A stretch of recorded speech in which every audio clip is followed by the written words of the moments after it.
30대 후반 남자입니다. 평범한 직장인이고 대한민국 평균이라고 해도 무방할 정도로 굴곡 없는 평범한 삶을 살아왔습니다. 별거 없는 그런 거 있잖아요.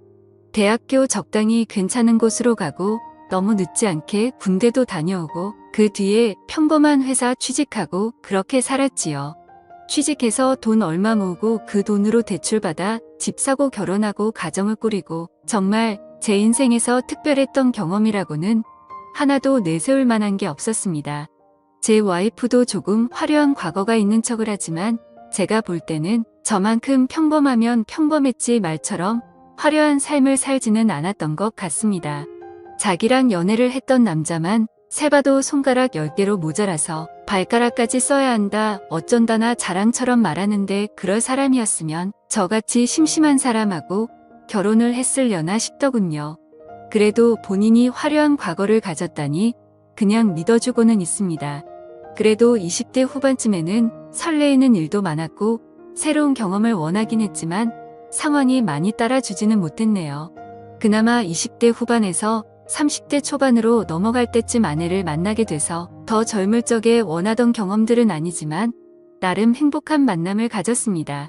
그런데 문제는 결혼 후부터더라고요. 결혼을 해서 그런 건지 아니면 시간이 흐르면서 나이를 먹기에 그러는 건지 모르지만 도무지 의욕이 솟지가 않았습니다. 아내도 어디 뻘뻘거리면서 돌아다니는 걸 좋아했어요. 그때는 데이트 비용을 제가 다 내거나 하긴 했는데 결혼하고 나니까 내 돈이 곧지돈 같다는 생각이 들었는지 어디 놀러 다니는 것도 싫어하고 집에만 그렇게 있더라고요. 그런데 집에서라도 뭐 굳이 공유할 만한 취미를 찾는다면 못 찾을 것도 없었는데 아내는 결혼하고부터는 점점 저랑 거리를 두기 시작했습니다. 이유는 딱히 없었고 너무 편해져서 그런 거라면 편해져서 그런 거겠네요. 그렇게 하루는 지루하게 천천히 가고 일주일은 정말 더럽게 빨리 흘렀습니다. 회사 안 나가는 주말에도 어디 나가지 않고 집에서 뒹굴거리면서 쉬는 게 전부다 보니 시간이 정말 쏟은 살 지나가듯 흐르더라고요. 그렇게 언젠가부터는 저나 아내가 같이 보내는 시간이 많이 줄기 시작했습니다. 집에 오면 저도 심심하니 다른 거 한다고 제 방에 틀어박혀 혼자 지내기가 일쑤였고 그렇다 보니 같이 잠에 드는 시간도 달라지고 없어지다 시키겠지요. 그리고 일어나는 시간이 달라지니 식사도 같이 안 하게 되더군요. 같이 밖에 나가는 것도 아니고 그렇다 보니 거기에 두 사람이 또 식성도 다르다 보니 그렇게 되었고 그렇게 되니 언젠가부터 두 사람 사이에 대화조차 사라져가기 시작했습니다. 대화가 사라져버리니 두 사람은 정말 남보다 못한 가족이 되어 있었습니다. 그저 의식적으로 퇴근하면 서로 사랑은 있는지 얼굴 도장 정도만 찍고 아침에 출근할 때는 그래도 지각하면 안 되니까 깊이 잠든 것 같으면 깨워주고 하면서 말이죠. 부부라기보다는 룸메이트가 되었다고 하는 게 맞지 싶은 상황에서 저랑 아내 사이의 인생을 송두리째 바꿔버릴 만한 재미있는 일이 생겨나게 되었습니다. 처음에는 작은 인연으로 모든 게 시작되었지요. 하지만 그 사건은 잔잔한 수면 위에 도리파장을 만들어가듯 큰 변화로 바뀌어갔습니다. 오래전이라 잘 기억도 나지 않습니다. 그만큼 피가 펄펄 끓던 20대 초반에 그나마 저한테 새로운 세상을 보여주겠다며 여기저기 저를 끌고 다니던 학교 선배가 있었습니다. 저도 생각이 아예 없던 것은 아니었던지라 선배를 따라서 여기저기 다녀봤지만 생각처럼 좋은 결과가 있지는 않았습니다. 뭐 그 선배와의 관계는 그 선배가 군대를 가게 되면서 자연스레 멀어지게 되었고 선배가 군대에서 전역할 때는 제가 또 군대에 가게 되면서 그 뒤로는 자연스럽게 연락이 끊어지게 되었습니다. 그리고 그 선배를 20년이 가까이 지나가는 최근에 와서 우연찮은 기회로 다시 만나게 된 것이었습니다. 워낙에 부침성이 좋고 능글맞은 사람이라 10년이면 강산이 변하는 세월인데도 불구하고 저를 알아보고 말을 건네더군요. 저였다면 혹시나 착각한 게 아닐까 해서 망설이거나 여태 연락 없이 지냈는데 이제 와서 무슨 하고는 그냥 말았을 텐데 말입니다. 선배를 우연찮게 만난 곳이 동네 마트였습니다. 요즘 그나마 집에서 아내랑 서로 있는 둥 없는 둥 살고 있는데 혼자서 잠이라도 깊게 들려면 술이라도 한 잔 마시고 하는 게 좋더군요. 그나마 요즘 마트에서 위스키 같은 양주를 팔고 있어서 편하게 잘 이용하고 있었습니다. 아무튼 다시 재회를 한 곳의 위치상 선배가 이 근처에서 살고 있다는 사실을 알게 되었고 덕분에 마트에서 꽤나 오랫동안 대화를 나눴습니다. 제 예상대로 선배는 제가 사는 곳에서 몇 분 걸리지 않는 곳에서 살고 있더군요. 당연히 결혼은 했고 와이프랑 같이 장 보러 나왔다고 하는 겁니다. 자기는 장 보는 거 따라다니기 귀찮아서 돌아다니다가 우연찮게 양주 코너에 오게 된 건데 거기서 저를 만나게 된 것이지요. 선배와 한참 대화를 하는데 뒤에 누가 커다란 카트를 낑낑대며 끌고 오더라고요. 선배의 와이프였습니다. 저보다 연하였지만 어찌됐든 형수님이지요. 선배가 형수님을 부르더니 저를 소개를 시키더군요. 대학 시절에 저만큼 영리하고 말 잘 듣는 후배가 없었다면서 짧은 시간 같이 지낸 것밖에 없는데 저에 대한 걸 꽤나 아직도 잘 기억하고 있는 모습을 보니까 감동스럽기까지 했습니다. 형수님을 제대로 못 쳐다봤는데 동네 마트에 장 보러 오는데도 참 화려하게 예쁘다는 생각이 들었습니다. 저랑 3살 차이 나는 선배지만 형수님은 저보다 6살이 연하였으니 거의 10살이나 차이 나는 와이프를 얻은 방법이 뭐였나 궁금하더군요. 나이만 어린 게 아니라 참 예의도 바르고 어려서 그런가 더 쾌활해 보였습니다. 저랑 간단히 인사를 끝내고 이제 자기도 장을 볼 거 다 봤다고 하면서 가자고 하는데 두 사람이 나란히 걷는 모습을 한참 동안이나 뚫어져라 쳐다봤습니다. 걸어가면서 장난도 치고 사이가 참 좋아 보이더군요.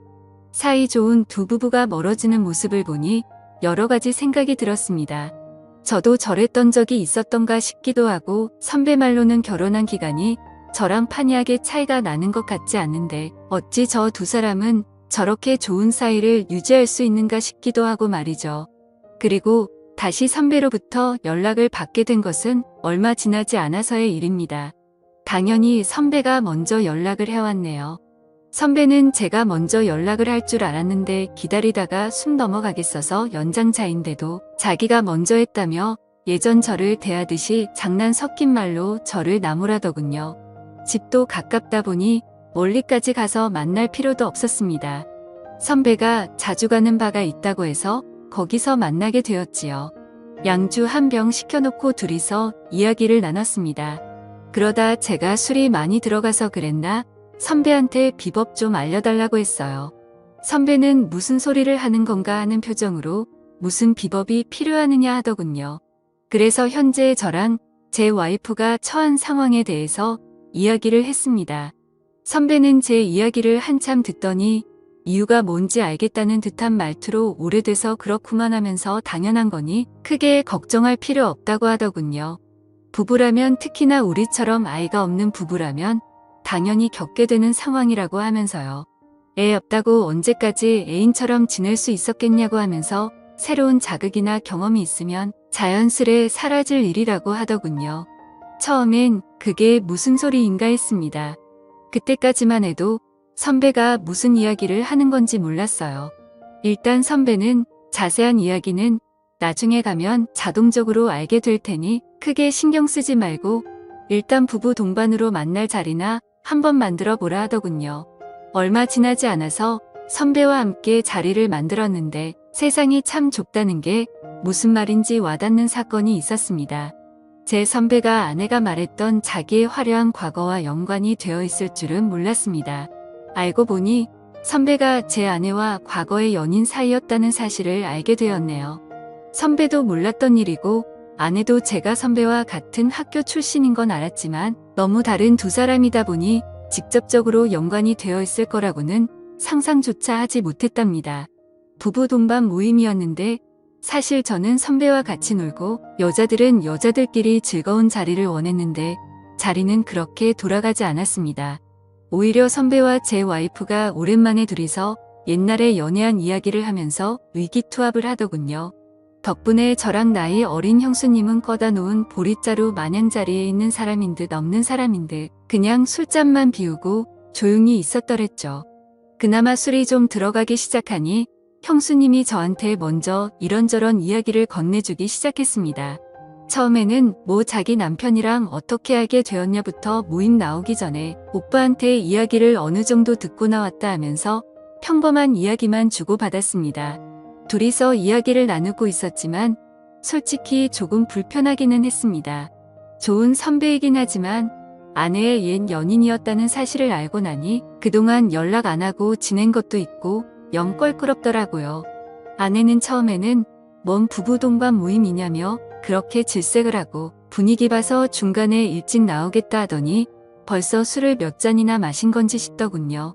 잘 마시지도 못하는 술인데 그것도 독한 위스키를 얼음도 없이 저렇게 벌컥벌컥 마시는 아내의 모습은 처음이었습니다. 한참 형수님하고 대화를 나누느라 신경을 안 썼는데 아내가 선배와 엄청 가깝게 앉아있는 모습을 보았습니다. 가까이 앉는 게 문제가 되는 건 아니지만 우연찮게 예전에 우리 둘이 뭘 어떻게 하고 저떻게 했다 하면서 잘 맞았는데 하면서 요즘 부쩍 그때 생각이 난다는 대화를 주고받는 것까지 듣게 되었지요. 그때부터 자꾸 신경이 쓰이기 시작하더라고요. 그래서 아내한테 정신줄 좀 차리라고 암만 예전 애인이었을지 몰라도 지금은 남남이고 남편의 선배이고 거기에 결혼한 남자라는 눈치도 줄겸해서 헛기침을 하면서 자리에 일어났습니다. 화장실 좀 다녀오겠다고 하고 가게에서 나왔는데 아내는 제가 나가든 말든 별로 신경도 쓰지 않는 눈치더군요. 술도 꽤 겸해서 밖에 찬 공기 좀 맞으러 나와 있으니 가게 문이 열리고 인기척이 들려왔습니다. 돌아보니 형수님이 나오더라고요. 괜히 제가 형수님까지 눈치를 보게 만든 건가 싶었는데 형수님이 그런 게 아니라 두 사람이 너무 잘 맞아서 자기가 끼어들 자리가 없다며 자기도 답답해서 나온 거라고요. 형수님도 티는 내지 않았지만 옛 열애고 의기투합해서 다른 곳은 신경도 쓰지 않는 남편을 보니 싱숭생숭했나 봅니다. 그래서 둘이서 찬 공기를 맞으며 가만 서 있었는데 1분도 지나지 않았는데 너무 어색해지더라고요. 그래서 그냥 형수님한테 이만 들어가자고 말을 했는데 형수님이 저한테 저 두 사람 방해하지 말고 우리 둘이서 따로 시간을 좀 보내는 게 어떻겠냐는 거예요. 처음에는 아내를 골려줄 생각으로 그러자고 했습니다. 왜냐하면 저는 당연히 따로 시간을 보내자는 게 뭐 근처 포장마차라도 가서 우리끼리 따로 2차나 하자는 말인 줄로만 알았어요. 그런데 택시를 타고 도착한 곳이 다른 곳이 아니라 선배가 사는 아파트더더군요. 제가 조금 껄끄러워하는 모습을 보이니 요 근처에 괜찮은 곳도 없고 집에 양주 좋은 거 들어온 게 있어서 그거나 마시자고 집으로 온 거라 합니다. 안주로 할 만한 치즈랑 견과류도 있고 그렇다고요. 선배하고 제 와이프가 밖에서 양주 마시고 있는데 우리가 암만 자리를 피한다고 해도 소주에 우동 같은 거 먹으면 손해보는 기분이 들지 않겠냐며 설득을 하더군요. 집에 들어가니 인테리어도 요즘 감성으로 잘 꾸며놓고 TV도 엄청 크고 잘 사는 듯 보였습니다. 여러모로 선배의 삶이 내 삶보다 나은 것 같아 부러운 생각이 들더군요. 그 열등감 때문인지 술이 몇 잔 더 들어가고 은근슬쩍 제 옆자리로 가까이 다가와 앉는 형수님을 거절하지 못했습니다. 못했다기보단 저는 술이 몇 잔 들어갔어도 정신이 또렷한 상태였으니 거절하지 않았다고 하는 게 더 맞는 말이겠지요. 아내와도 벌써 마지막이 언제인지 기억이 안 나를 정도로 까마득한데 오랜만에 느낀 그 설렘은 세상 무엇하고 비교할 수 없었고 더군다나 제 평생 아내 말고는 다른 여자는 몰랐던 저에게는 새로운 세상이 열리는 듯 했습니다. 하지만 이내 몰려드는 죄책감에 내가 무슨 짓을 한 건가 후회부터 들기 시작하더군요. 형수님 입장에서는 재미만 보고 정신 차려 도망가는 비겁한 행동처럼 보이긴 했겠지만 이대로는 안 되겠다 싶어서 한참 그 여운을 떨쳐내기도 전에 가봐야겠다며 자리에서 일어났습니다. 그런데 형수님은 저를 뜯어말리더군요. 이건 실수가 아니라고 하면서 말이죠. 지금 집에 가봐야 좋을 거 하나도 없을 거라나요. 그게 무슨 소린가 했더니 애초에 처음부터 남편이 그러니까 선배가 부부 동반으로 만나서 저희를 도와주겠다고 한 소리가 애초부터 이걸 목적으로 물어봤다는 겁니다. 저를 도와주고 싶다는 목적도 있었겠지만 한편으로는 선배도 선배 나름의 재미를 찾기 위함이었던 거죠. 그리고 애초에 이 상황은 저만 제외한 모두가 암묵적으로 합의를 한 상황이었던 겁니다. 제가 이미 바에서 자리를 박차고 나왔을 때 밖에서 찬 공기 쐬고 정신 좀 차리겠다고 했던 순간에 세 사람은 이미 이렇게 하자고 이야기가 끝난 상황이었다는 거죠. 그리고 형수님이 저를 데리고 집으로 가기만 하면 제 와이프랑 선배는 둘이서 저희 집으로 향하기로 이미 말이 끝난 상황이었다는 거죠. 그리고 되도록이면 긴 시간을 보내기로 했으니 지금 돌아가 봐야 선배랑 아내가 붙어 먹는 꼴만 제 눈으로 보게 될 뿐 아니겠냐고 하는 겁니다. 그러면서 형수님이 그렇게 해도 재미는 있겠다고 하더군요. 머릿속이 새하얗게 돼서 무슨 소리를 하는 건가 했는데 형수님도 똑같았다고 합니다. 나이차 10살이나 나는 부부인데 세대 차이 때문에 둘이 잘 통하지도 않고 선배 쪽에 문제가 있어서 이쪽 집도 아예 없이 지내게 되었더군요. 애도 안 생기고 맨날 싸우기나 하고 그러다 보니 부부 사이가 틀어져 이혼까지 갈 위기에 처했었는데 그때 두 사람을 구원해 준 게 동네에 비밀리에 존재하는 소모임 덕분이었다고 합니다. 서로가 새로운 재미를 찾고 즐거움과 만족을 얻게 되니 싸우는 일도 현저히 줄고 행복해졌다는 이야기지요. 그리고 저희 또한 그 단계나 마찬가지 똑같은 치료법을 알려준 거라고 합니다. 그리고 지금은 혼란스럽겠지만 아마 좋아할 거라고요. 그 말을 한번 두고 보자 하고 있었습니다. 다음 날 아침이 돼서 선배 집에서 나와 집으로 향했습니다. 다행히 집에 가니 아내만 혼자 있을 뿐 선배의 모습은 보이지 않더군요. 그리고 놀라운 변화가 있었습니다. 아내가 먼저 저한테 점심을 먹자고 하면서 뭘 먹고 싶냐 물어보더군요. 저도 뭘 귀찮게 음식을 하냐고 그냥 나가서 사 먹자고 하고 오랜만에 둘이 나와서 식사를 했습니다. 대화를 나누는 건 오랜만이었던지라 어색했지만 나름 대화도 나누고 오랜만에 연애 시절 때 기분도 내고 그랬네요. 현재 와이프와는 연애할 때처럼 사이가 좋습니다. 선배처럼 같이 장도 보러 다니고 단골 집에 가면 인고 부부라는 소리를 들을 정도로 가깝게 지내네요. 선배 부부와도 자주 만남을 가지고 있습니다. 지금도 저는 충분히 만족스러운데 선배가 자꾸 저희한테 권하길 자기 인생을 송두리째 바꿔놓은 그 소모임에 저랑 제 아내를 소개시켜 주고 싶다고 하더군요. 아직 그 단계까지는 마음의 준비가 안 되어 있는데 아내는 은근히 호기심을 보이는 것 같습니다. 그래서 저도 하루빨리 마음 다잡고 한번 나가보려고요. 선배 말로는 동네 사람들이다 보니 소모임이 부담스러울 수도 있겠다고 자기는 동네 말고도 다른 지역에도 가입되어 있는 모임이 있는데 뭐하면 그런 데를 소개시켜 줄 수도 있다고 했는데 고민하다가 동네 소모임에 참석하는 걸로 결정했습니다. 이러나 저러나 선배의 인생을 달라지게 해준 그 소모임일 테니 저 또한 다른 곳보다 더 신뢰가 가고 호기심도 생기기도 해서 말입니다. 지금까지 제 사연을 들어주셔서 감사드립니다. 구독과 좋아요 부탁드려요. 감사합니다.